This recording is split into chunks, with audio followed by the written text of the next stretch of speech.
دور صلح و وحدت ملی پیشوای ملت پرزیدنت جمهوری تاجیکستان محترم امامعلی رحمان با رئیس مجلس ملی مجلس عالی جمهوری تاجیکستان رئیس شهر دوشنبه محترم رستم امامعلی در ناحیه سینای پایتخت جمعیت دارای مسئولیت محدود اوریومه دیکل را مورد استفاده قرار دادند. کارخانه نوی استحصالی در شهر دوشنبه با سهم صاحبکار وطنی فیضعلی حاجیوف در اساس دستور و هدایت‌های روزافزون سرور دولت محترم امامعلی رحمان در سمت رسیدن به صنعت کنونی با سرعت کشور به استقبال جشن 30 سالگی استقلال دولتی جمهوری تاجیکستان در مساحت 0.7 هکتار زمین ساخته به استفاده داده شده است. در اساس دستور و هدایت‌های اساسگذار صلح و وحدت ملی پیشوای ملت پرزیدنت کشور ما محترم امامعلی رحمان در سمت استفاده پر از امکانیت و اقتدارهای موجوده در راه رسیدن به صنعت کنونی با سرعت کشور ما تصمیم گرفتیم که کارخانه معاصر استحصال موادهای طبی را در شهر دوشنبه ساخته به استفاده دهیم.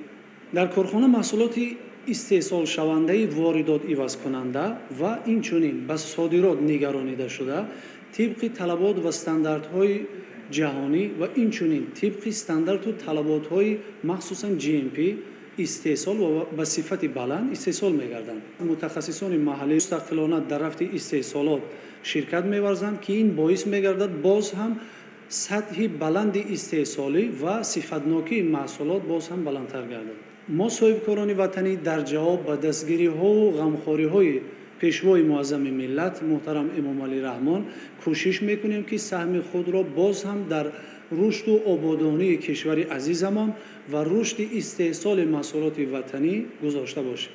سمت فعالیت کارخانه اوریومدیکال با استحصال موادهای طبی از جمله سیستم یک کرته برای گذراندن محلولها، نقاب محافظتی یک کرته، آینه گینکولوژی، سوزن داخلی واردی، سوزندارو با اندازه های گوناگون و محلول آنتیسپتیکی روانه گردیده در مقیاس مملکت یگانه دانسته می شود. دستگاه و تجهیزات و خطای استحصالی کارخانه اوریومدیکال از کشورهای پیشرفته جهان از جمله جمهوری مردمی چین، ژاپن، پولشا و دیگر دولت‌ها وارد و با جلب متخصصان وطنی وصل و نصب گردیدند. اثنای شناسایی پیشوای ملت محترم امامعلی رحمان با روند استحصالات اطلاع داده شد که با مقصد راه اندازی تولید محصولات در اساس معیارهای جهانی کارمندان کارخانه نازکی‌های کار با خطای استحصالی را در جمهوری مردمی چین از خود کردند.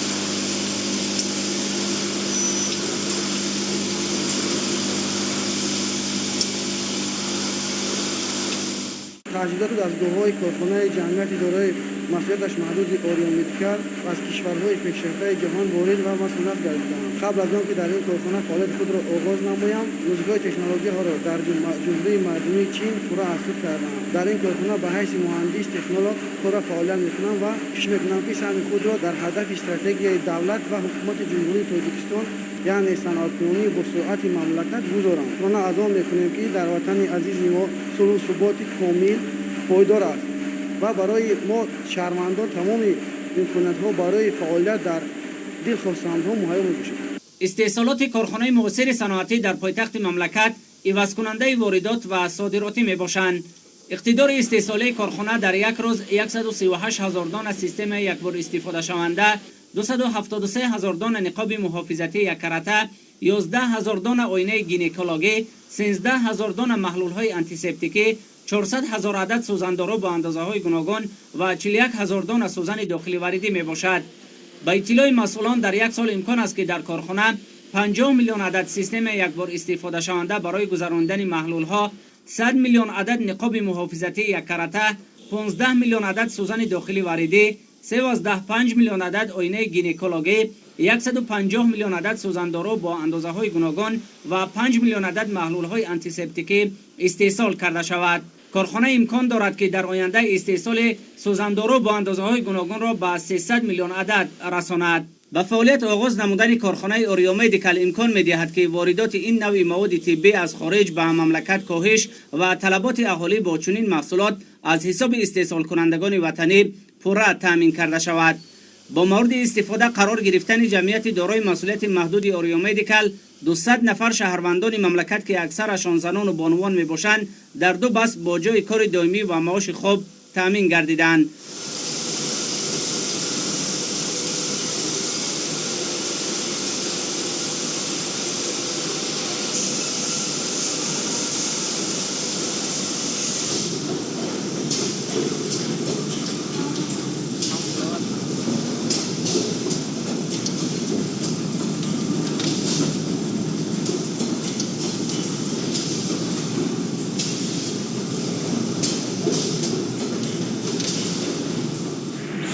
از فضای صلح و آرامی و صاحب استقلالی تاجیکستان میکنم که من با شرافت این ارزش ها صاحب جای کار دائمی و معاش خوب گردیدم.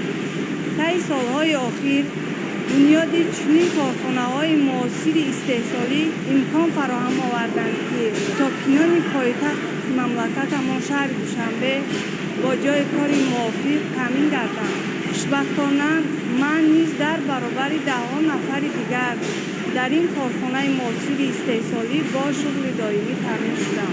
به واسطه میانه‌داری خود را به پیشوای ملت محترم امامعلی رحمان و رئیس شهر دوشنبه محترم رستم امامعلی میرسانم که برای ما چنین شرایط خوبی کار و فعالیت را تامین مینمایند.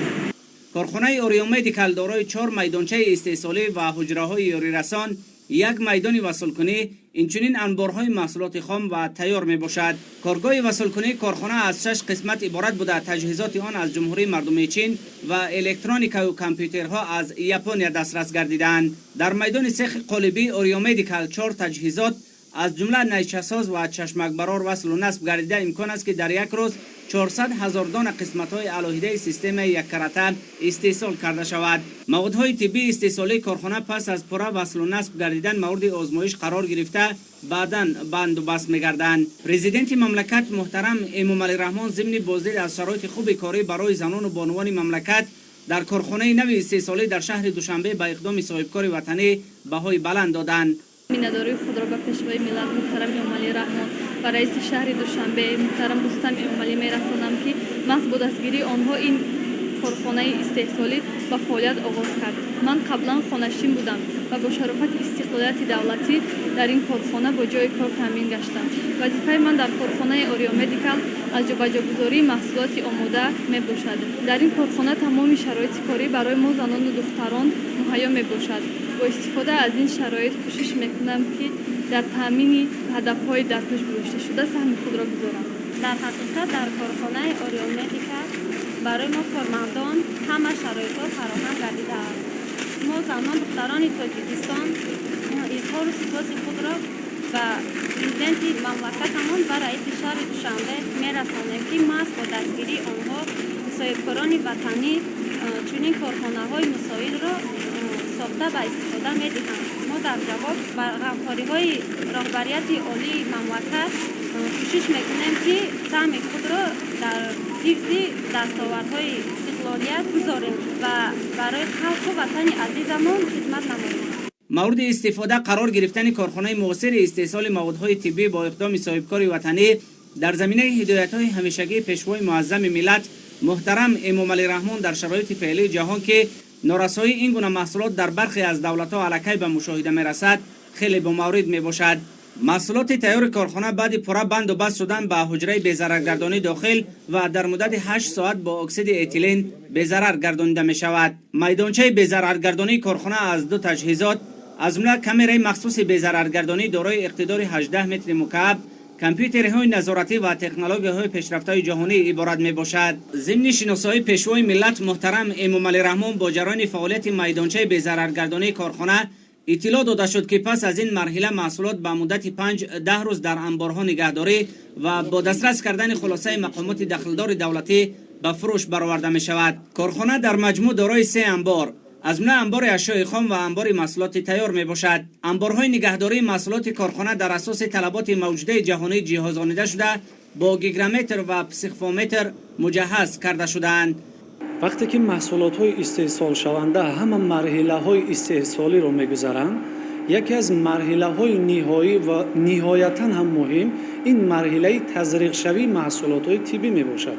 дар ин камерае ки шумо мебинед бо гази махсуси этилендиоксид ки бо тамоми талаботҳои стандартҳои ҷаҳонии тандурустӣ ҷавобгӯ мебошад ва дар тамоми дастгоҳҳои замонавӣ истифода мешавад, тамоми маҳсулотҳо тазриқ безарар кардонда мешаванд.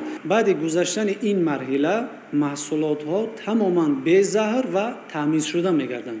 баъди ин марҳила маҳсулотҳо дар амбори нигаҳдории маҳсулоти тайёр нигаҳдорӣ мешаванд ва корхона бо ду мақомоти давлатӣ шартномаи ҳамкорӣ дорад. яке хадамоти назорати давлатии фармасевтӣ ва дигари хадамоти назорати эпидемиологӣ ва санитарӣ.